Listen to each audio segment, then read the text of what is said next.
everyone, welcome back to another influencer interview. Right now, I am here with Roy Belzer. We've had him on the podcast, on Boyfriend's podcast, previously, and he's back to give us an update, and we're going to dig more into what he's doing. But first, I would just like you to reintroduce yourself for the people who may not have seen the earlier episode that we did. Oh, it's been a while now, right? It's been a little bit over a year, so this is long overdue, but I'm very excited to be back.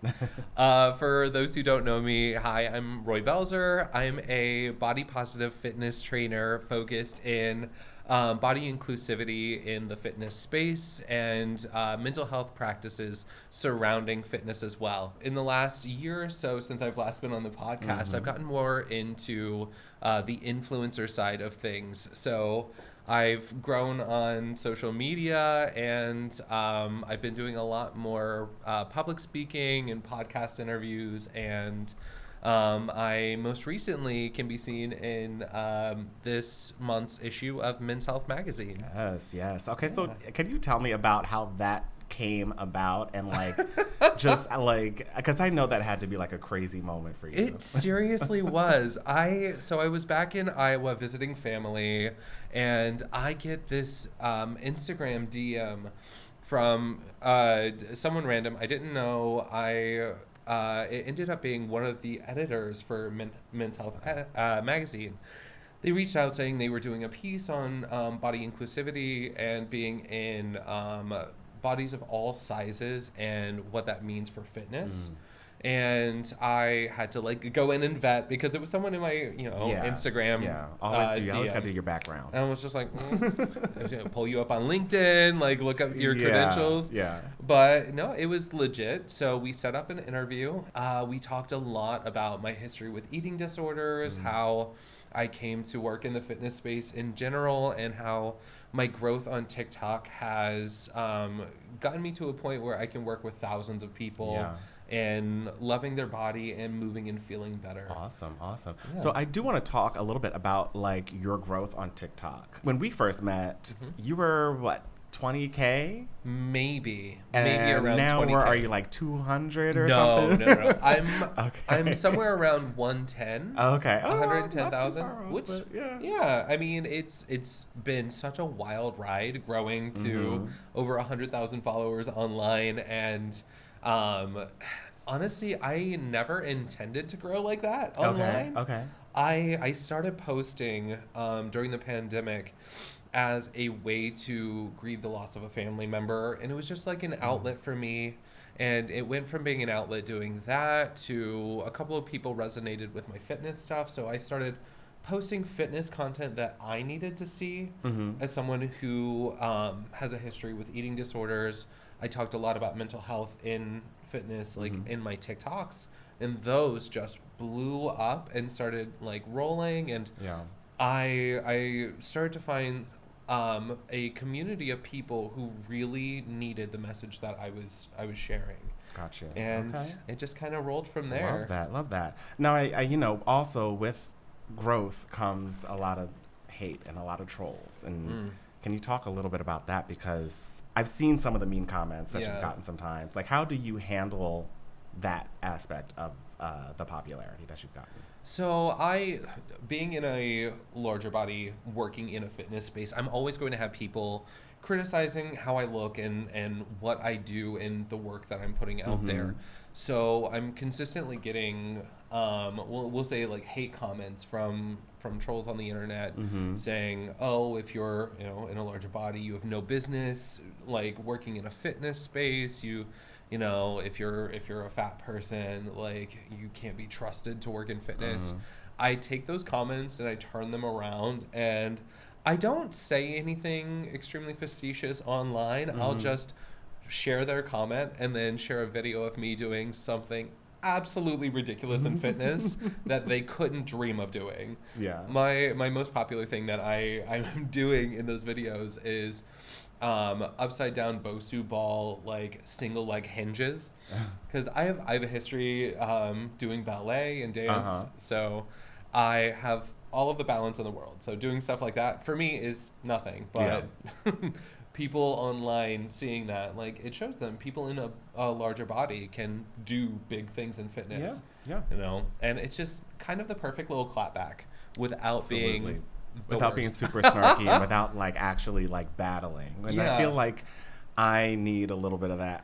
Sometimes I feel like I battle a little bit. I try not to. Yeah. But sometimes they just get on my nerves. See, but there's always been a point where like I realized it's not worth my time to fight with them, you know? It's worth my time to share a like 15-second video of me doing something that they couldn't and seeing if that resonates with other people. Sure. But like actually going back and fighting with them, like it's not worth it. It's not even worth the time. Yeah. What has been the reception to your business, and who are the type of people that sign up? Ooh. So I work with a lot of people, specifically within the LGBTQIA plus community. Okay. A lot of people with, in general, mobility issues. And people just looking to find a community and jumpstart their fitness again. Okay. You know, it's never people who are focused specifically on fat loss. That's not my demographic. It's not people I work with, especially with my history with eating disorders. I try to avoid working with people who like have fat loss as a goal. If it's like a secondary thing that comes, sure, whatever. Yeah. You know, all bodies, you know, respond their own way to new movement patterns But I primarily work with people who are looking for increased mobility, increased stamina, cardio, and strength. Okay. So, Awesome. I'm going to dig in a little bit on your social media posts. Sure. There was like a TikTok that you posted saying you need food to live, so enjoy it. That was the basic message. Yeah. I think it was like keto is like something for... I know the post you're talking about. So I post a lot of like nutrition myths. Yeah. So like keto, it's one of those ridiculous diets that adults really shouldn't be doing because the ketogenic diet was originally thought up to be a medical treatment for children with epilepsy. So it's one of those that it's really not meant for adults outside of a medical setting. I talked about intermittent fasting. At the end of the video, I talked about how all food serves you, whether it's like from a macronutrient point of view or if you're getting crucial vitamins from it, proteins, fats, carbs, etc., or if it's just serving you mentally in that moment. Like if that's something that you need for you, then sure, that's still serving you. You know? Yeah. So, like, how do you square up just eating whatever you want with a fitness journey? I think that would be a question on some people's minds. Yeah, sure. So, you absolutely need to also fit in all of your, nutrient-dense foods as well. You know, like, you've got to hit all of your, like, protein goals, carbs goals, fats. Those are what you need to survive. Yeah. And then you need, certain essential vitamins as well, minerals, and it's finding balance with that and other foods you enjoy. It's more about being okay with consuming foods that aren't labeled healthy, and still consuming the things that you need to survive and that serve your body from a nutrient-dense point. I do want to switch over because I'm the relationship person, so I want to switch over to like your dating life. Like, how has dating changed before and after you found confidence in your body? So this is a really interesting one because I've only really been dating again for this like last year. Okay. And a lot of people don't know this, but I travel full time. I don't have a home base anymore. Okay. It's definitely been interesting getting back out there after finding a little more confidence in my body. I'm finding that showing the confidence that I have now, regardless of what my size is, people find to be an attractive quality. So knowing that and seeing that response coming from people really helps me be okay with where I'm at and putting myself out there. But to that same point, I'm finding this interesting draw between two sides being in a larger body is finding people who are totally fine with like where my body is, and that's not like an overwhelming factor in them finding me attractive or not. And people fetishizing my size for like being in a larger body and people being more of chasers. You know, and I tend to avoid people who are in that area because my body's consistently changing depending on what I'm training for. So, like, if that's what they're looking for, that's not something they'll always have. Gotcha. Because my body fluctuates, you know, everyone's does. And I won't be in a larger body forever, but then I'll be back to it. And so it's always finding that in between, being fetishized and being okay with. So there was a recent tweet thread about lessons learned as a gay man.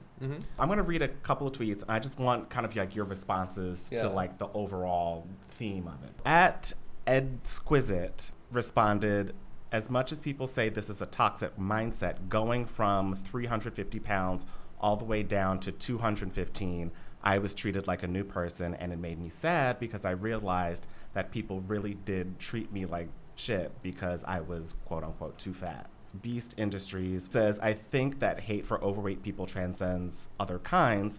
When any of us loses weight, people are kinder. To be fat is to be less lovable. When I meet another big person, we almost always share a knowing glance, whatever else we may or may not have in common. How do those resonate with you? Like I said, my body goes through seasons. So I've been in a bigger body. I've been in a much smaller body. I have seen the way people treat me at both sizes, and honestly, there's a lot to be said about the way people in larger bodies are treated because they're looked at as like second-class citizens or like they're lesser than or they're incompetent. It's wild seeing the difference in the way people are treated just based on the size of their waist, you know, and there is something to be said about the community that's built around being in a larger body because they're having a shared experience that people in like straight sizes or smaller bodies can't have or know. And it's it's just, it's not an experience that can be shared if you haven't experienced it. There's issues from like not being able to sit in certain plane seats or rides at the amusement park to being overlooked for potential partners. Specifically within the gay community, how has that experience, I guess, been for you? In the gay community, it's so interesting because I'm still because my body fluctuates, I'm still like getting integrated into what is like the bear community. Okay. You know, because I'm in a larger body, I'm a hairier man, I tend to be a little bit more masculine, and so I have been like thrown into this community surrounding my aesthetic. Now, my current aesthetic. It's interesting seeing how that community specifically, they are really consistently lifting each other up, but there are also expectations surrounding that. You know, in like a weird, almost sexualized way. You know, like you're expected to be into like leather, or you're expected to be more dominant in the bedroom. You're expected to take control and make the first move. And gotcha. You know, is that make sense? Yeah. No, I mean, I've I've been around. I've been around the community. Well, like, good for you. So I mean, I understand, like, kind of what you're talking about for sure. Yeah, it's interesting, like living in this body and being thrown into that community, kind of without choice too. You know, it's very similar to when I was like 160 pounds, and I was lumped in with like the twink community, and I absolutely did not have the personality type to fit into that space, but because that was my body type at the time, that's what people associated me with. If your body type were ever to change, it's like, do you lose your bear card? I don't know. So this year I'm running a marathon, and I know my body. Every time I like train for a marathon, I drop like 40, 50 pounds. Okay. And it's just a thing. Yeah. You know, like I said, my body changes all the time. And I'm interested to see the response when I do go through that change. Yeah. Because I'm doing a lot more lifting right now as well alongside the running. So I'm wondering if I'm going to be recategorized like in one of the even further subcategories of like muscle bear. So okay, gotcha. I don't know. Yeah. It's interesting to like see that. Yeah, it's a weird dichotomy. It's interesting. And it's, you know, it's funny because I feel like the people who probably don't actually know you are the ones more likely to kind of like change the attitudes. Like I feel like if somebody knows you and it's beyond just like the physical presentation, then, you know, you won't necessarily be like shoved into one space or one type over the other, you know? I will say, like, I've never... personality-wise, I've never lumped myself into a singular, like, queer subcategory. Like, I just am, you know? Like, I feel like I've got friends in each and every, like, body type and personality type, and I don't fall into a single one of the stereotyped categories. That makes sense. In the, like, gay animal kingdom. You know, it's funny because I feel like now that we talk about it, I don't know if many people take on a label. I feel like that's something that people place on you based on how you present. Because I never called myself any of those, any label. So... yeah, but I mean, I don't really know what I would be categorized as. Oh, I have no idea. There's so many at this point. I mean, there's got to be like 40, 50 different like subcategories. Yeah. Hell, there's like 15 just for bears. Right. You know? Do you agree with just lose the weight for a better gay life?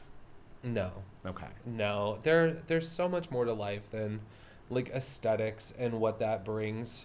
You know, like, and I'm sitting here living proof, like, my life right now is so much better now that I've allowed myself to, you know, be happy in my body, regardless of where my size is, than constantly worrying about what others think of my body, you know, because at the end of the day, it's my body, and the one that's got to go home to it is me.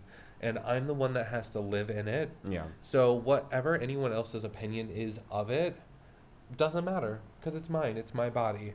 And I am honestly living a very happy queer life. What is on the horizon for you and your business? Oh, my God. That is the question of the moment, isn't it? So I've been thinking about this a lot lately because my article with Men's Health came out like 4 days ago, and I am moving away from taking on one-on-one clients.